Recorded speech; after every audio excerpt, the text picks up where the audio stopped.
รน้องพรของแก่นอุบลน้องแนนสาวแอนคนกาลสินธุ์เมืองเลยน้องเอิญ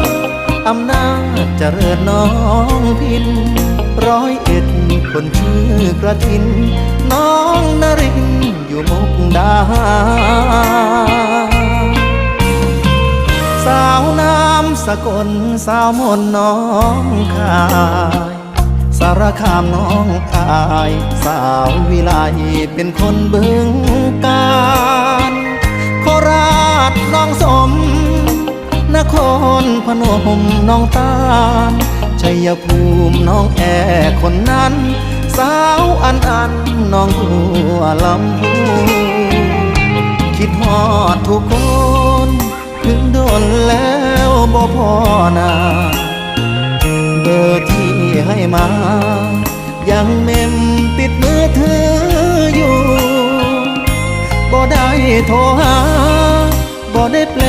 ว่าลืมโปรดรู้วันที่เคยไปมาหาสู่ยังอยู่ในใจเสมอ